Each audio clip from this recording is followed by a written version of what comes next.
কোনো কোনো কবরে মৃত ব্যক্তির নাম, ঠিকানা, মৃত্যু তারিখ লেখা থাকে। এ ধরনের কোনো কিছু কবরের উপর লেখার শরঈ বিধান কি? খুবই গুরুত্বপূর্ণ প্রশ্ন। অনেক কবরে আমরা এটি দেখতে পাই। কখনো পাথরে, কখনো টাইলসে, কখনো টিনে বা কখনো পাকার উপরে খোদাই করে মৃত ব্যক্তির নাম, পরিচয়, মৃত্যু তারিখ লেখা থাকে। আবার কেউ কেউ সূরা ফাতিহা বা কোরআনে কারিমের আয়াত বিশেষ লিখে রাখেন। আবার কেউ কবরে দেখা যায় মৃত ব্যক্তির প্রশংসামালা কিংবা কোনো কবিতা এগুলো পর্যন্ত লিখে রাখেন। তো এ সম্পর্কে সুনানে তিরমিজিতে জাবের রাদিয়াল্লাহু তাআলা থেকে বর্ণিত একটি হাদিস আমরা পাই। সে হাদিসে তিনি বলেছেন, নাহা রাসূলুল্লাহ সাল্লাল্লাহু আলাইহি ওয়াসাল্লাম আন তুজাসসাসাল কুবুর ওয়া আন তুকতাবা আলাইহা ওয়া আন ইউবনা আলাইহা ওয়া আন তুতাআ ওয়া আন ইউতাআ।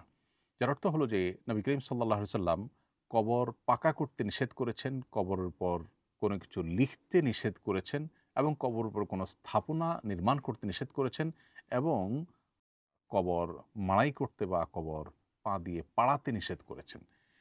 এখানে যে নিষেধাজ্ঞাগুলো আছে এর মধ্যে সুস্পষ্টভাবে আমরা জানলাম যে তিনি কবরের উপরে কোনো কিছু লিখতে নিষেধ করেছেন।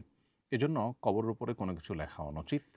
কোনো ওলামা একরাম শুধু মৃত ব্যক্তির নাম এবং মৃত্যুর তারিখ লিখে রাখাকে অনুমোদন করেন শুধুমাত্র কবর চিহ্নিত করবার প্রয়োজনে। জিয়ারত করতে যেন সহজ হয়, সুবিধা হয় সেজন্য নবী করিম সাল্লাল্লাহু আলাইহি ওয়াসাল্লাম ওসমান ইবনে মাযউন রাদিয়াল্লাহু তাআলা আনহুর কবরকে চিহ্নিত করবার জন্য একটা পাথর রাখতে নির্দেশ করেছেন, যাতে করে পরবর্তীতে কবর জিয়ারত করতে সুবিধা হয়। সেজন্য বড়জোর মৃত ব্যক্তির নাম এবং মৃত্যুর তারিখ লিখে রাখা যেতে পারে, যাতে করে কবরটা চিহ্নিত করা যায়। এর বাইরে প্রশংসামালা ইত্যাদি লিখে রাখা বা কোনো আয়াত ইত্যাদি লিখে রাখা বা অন্য কোনো কিছু লিখে রাখা একেবারে সর্বসম্মতিক্রমে ওলামা একরামের দৃষ্টিতে এটি নিষিদ্ধ এবং অনুচিত কাজ, কারণ হাদিসে এটি নিষিদ্ধ করা হয়েছে।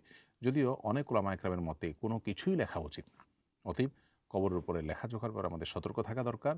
বিশেষ করে বড় বড় সাইনবোর্ড ঝুলানো, অনেক কিছু লেখালেখি করার যে কালচার আমাদের সমাজে আছে, এখান থেকে আমাদের বেরিয়ে আসতে হবে, কারণ হাদিসে পরিষ্কারভাবে এটি আমাদেরকে নিষেধ করা হয়েছে। আস-সুন্নাহ ফাউন্ডেশন, উম্মার স্বার্থে সুন্নাহর সাথে।